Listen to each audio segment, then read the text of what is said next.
بسم الله الرحمن الرحيم والصلاة والسلام على مولانا رسول الله وآله وصحبه. Je continue donc la série des exercices 3.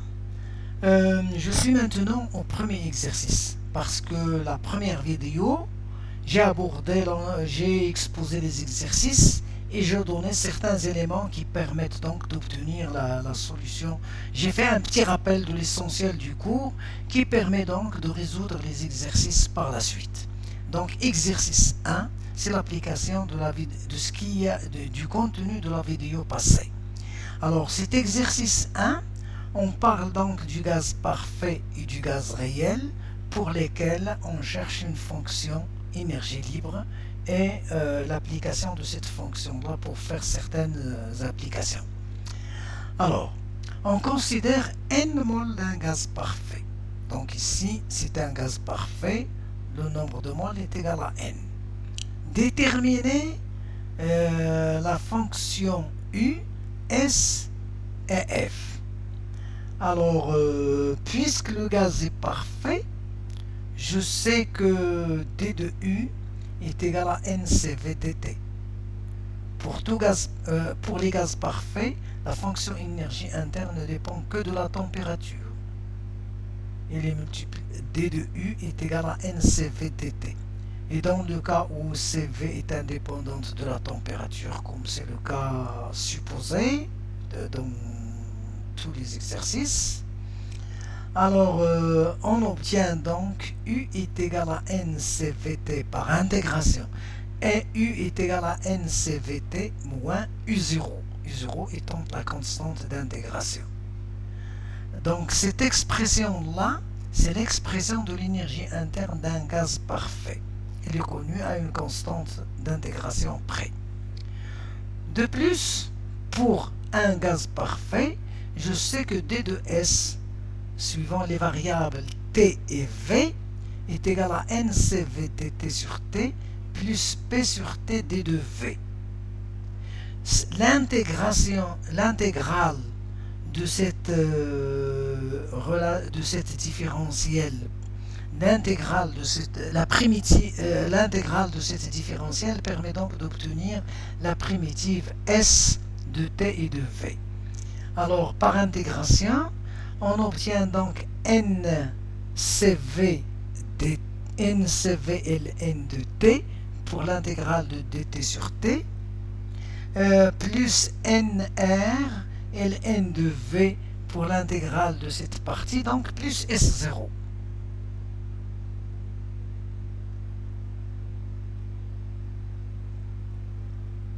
Oui, ici normalement moins S0 plus S0 c'est la même chose. Bien. Donc, c'est-à-dire une constante d'intégration. Ce qui montre alors que S,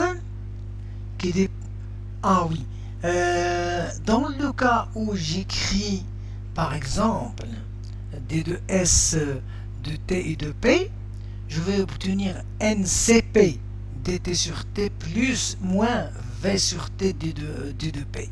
Alors, par intégration de l'expression différentielle obtenue, on obtient la primitive S qui dépend donc de T et de P est égale à NCP ln de T moins NR ln de P plus S0. Donc, l'expression de l'expression de l'entropie d'un système peut s'exprimer soit en fonction de T et de V ou bien en fonction de T et de P. Pour les gaz parfaits, on obtient les expressions suivantes. Alors, par définition de F, je sais qu'elle est égale à U moins TS. Je vais obtenir la relation ici, qui est une fonction énergie libre de Helmholtz. Bien. Alors, la deuxième question, ce gaz est en contact avec une source de température T0 égale 300 K. Initialement, son volume est V1. Il se détend et atteint un nouvel état d'équilibre où son volume est V2. calculer le travail maximal que l'on pourrait retirer de cette détente. On donne n égale 0,5 mol, R égale. Donc la constante des gaz parfaits est donnée aussi. Bien. Avant de répondre à cette question-là, je vais faire un petit rappel sur ce travail maximal, comment le calculer. Sachant donc que pour toute transformation quelconque, je sais que D de U est inférieur ou égal à T ds plus D de W. Ça donc c'est d'après le premier principe de la thermodynamique.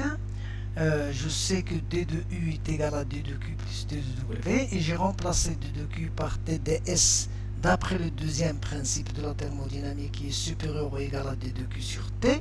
J'obtiens donc que D de U est inférieur à cette somme. Ceci donc montre que le travail élémentaire échangé est supérieur ou égal à D de U moins T ds. Ceci donc c'est des calculs très simples. Si le système est mis en contact avec une source de chaleur T0, je vois donc que D de W est supérieur ou égal à D de U moins T0 ds. Et ce travail-là n'est autre que D de F dans les conditions où T0 est une constante, où la température T est prise constante. Donc D de U moins T0 ds est égal à D de F. Si la transformation est une détente,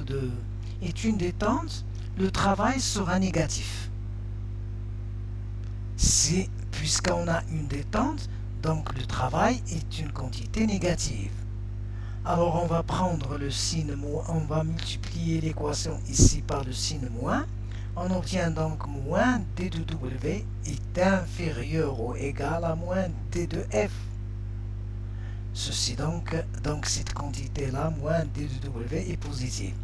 Ainsi, le travail fourni est majoré par la variation de la chute de la fonction f. C'est-à-dire que la valeur absolue du travail fourni lors d'une détente est inférieure ou égale à f1 moins f2. C'est la chute de la fonction f. Alors, sa valeur maximale, donc, c'est l'égalité. Donc, ce travail maximum est égal à f1 moins f2. Est égal à la chute de la fonction f. Bien. Donc, la fonction f, de cette manière, donc la fonction f, puisqu'elle est égale, puisque sa variation est égale à moins le travail, il joue donc le rôle d'une fonction potentielle. C'est pour cela qu'on va dire que f ainsi que toutes les autres fonctions sont des potentiels, peuvent être on peut leur donner le nom de potentiel thermodynamique. Bien. Donc le travail maximum que l'on peut retirer à partir de la détente d'un gaz mis en contact avec une source de température est égal à moins delta de F. Bien. Ce qui donne donc que ce travail, c'est FI moins F initial moins F final. D'où, les conditions initiales, on sait que c'est V1 et T0. Et les conditions finales, c'est V2 et T0. La différence FI moins FF va donner donc ce résultat, tel que je peux faire une application numérique et obtenir la valeur suivante. Bien. Comparez ce travail à celui obtenu lors d'une détente rapide à pression extérieure constante. Nous voyons donc que ici, la détente rapide, c'est-à-dire la transformation, est réversible. Et puisque la transformation était réversible, alors le travail entre 1 et 2, c'est moins P2, facteur de V2 moins V1. qui est égal donc à cette relation-là si je remplace P2 par son expression. Et ici donc, je dois voir que l'application numérique va donner une valeur inférieure à la valeur obtenue ici que le travail maximum. Parce que ce travail maximum que l'on peut tirer à partir de cette détente, c'est un travail qui sera obtenu dans les conditions de réversibilité. Bien. Alors, les deux travaux sont différents et le travail d'une détente réversible est supérieur au travail de cette détente lorsqu'il est irréversible. Bien. Alors, maintenant, je passe au gaz réel.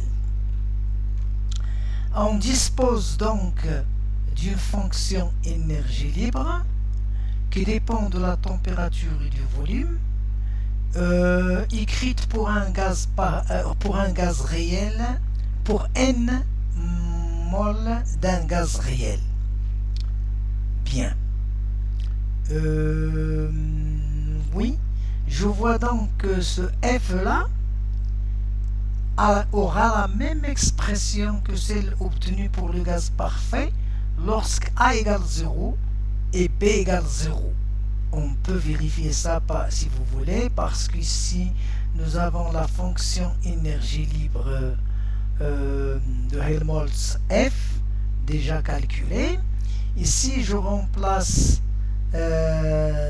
ici A par 0 et B par 0, je vais obtenir F qui s'écrit donc de la même manière qu'en haut. Alors, A et B, ce sont des coefficients. Je vois que A va avoir la dimension d'un volume par mol au carré et B va avoir la dimension d'un volume par mol. Donc B c'est le volume molaire du fluide considéré. Bien. Alors, déterminer l'expression de l'entropie de ce gaz, en déduire l'équation d'une isentropique. Alors, l'entropie, c'est très simple. Donc, je sais que d'après la différentielle de la fonction f, que S est égal à moins d de f sur d de t avec constante, je prends l'expression de f en fixant v et je dérive par rapport à t, j'obtiens donc l'expression ici.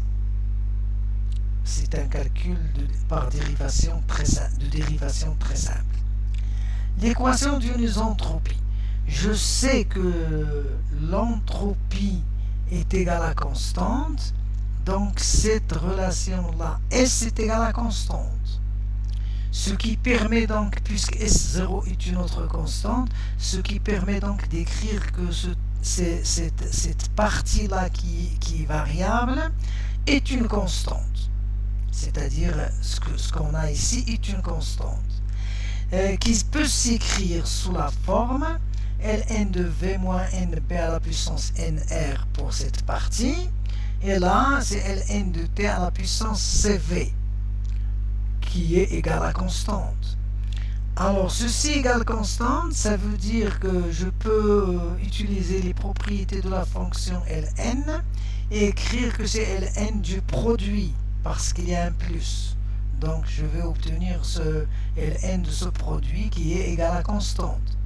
Ce qui permet donc d'écrire que ce produit est une constante. C'est ce que nous avons ici, dans lequel j'ai remplacé CV par son expression en fonction de R et de gamma. Et NR est resté tel qu'il est. Donc voilà. Donc je laisse NR comme tel qu'elle est. Donc voilà l'expression d'une isentropie. On peut prendre cette relation-là, celle-ci déjà, ou bien celle-ci, ou bien celle-ci, ou bien l'autre. Bien. Ce qui donne finalement T à la puissance 1 sur gamma moins 1 facteur de V moins NP égale constante. Ou bien qui s'écrit alors T facteur de V moins NP à la puissance gamma moins 1 égale constante. Et cette relation-là, c'est la même que l'on obtient pour le gaz parfait lorsque P égale 0.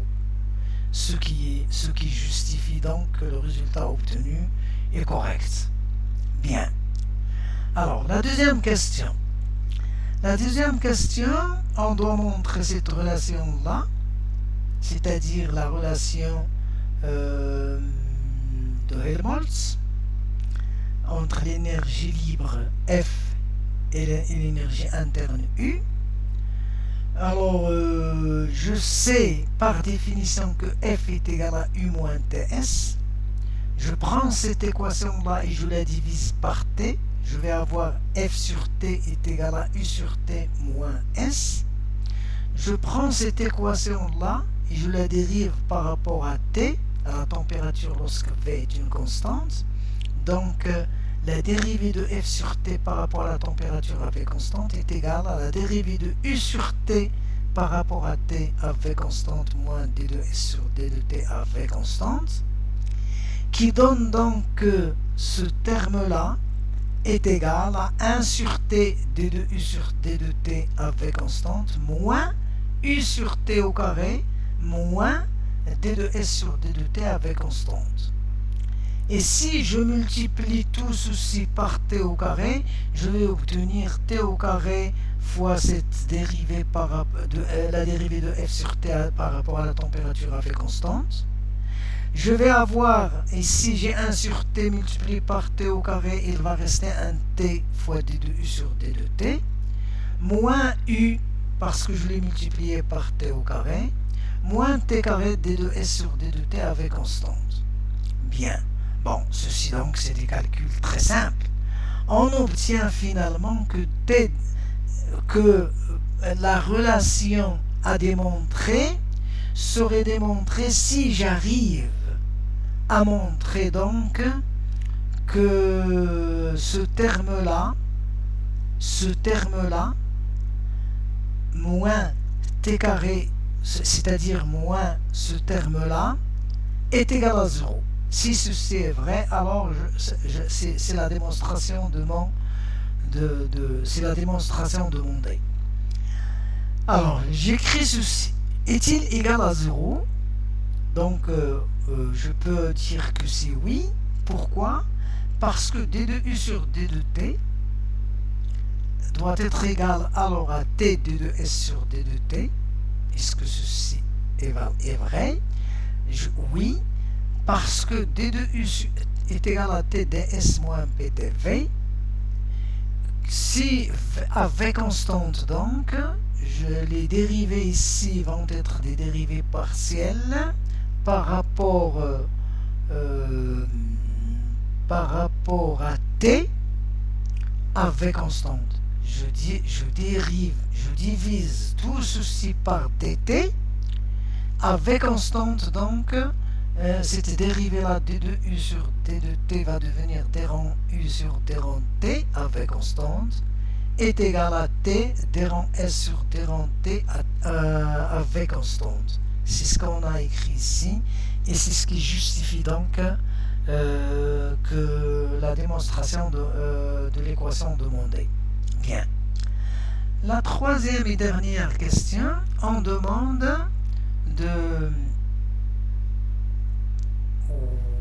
Oui, alors je n'ai pas terminé en déduire l'expression de la fonction U, c'est-à-dire je prends tout de suite la fonction F, je la divise par rapport à T et je la dérive par rapport à T lorsqu'elle fait constante et je la multiplie par T au carré avec un signe moins et j'obtiens donc la fonction U.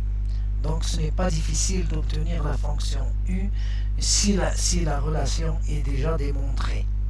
Bien. Alors, la dernière question, j'ai dit, exprimer la pression du gaz en fonction de son énergie libre. On dit dire l'équation d'état du gaz. Je sais que P est égal à moins D de F sur D de V à T constante. qui donne donc que P est égal à ce résultat-là. Si je dérive F par rapport à V, je vais obtenir ce résultat. Après certaines transformations de cette relation-là, je vais la mettre sous cette forme, qui est bien la relation connue de Van der Waals. C'est l'équation d'état du gaz de Van der Waals. C'est un type d'approche d'un gaz réel, dit gaz de Van der Waals. Bien. Donc voilà pour l'application de cette fonction thermodynamique F et ses utilités pour un gaz parfait et pour un gaz réel. Je vous remercie. Wassalamu alaikum wa rahmatullah.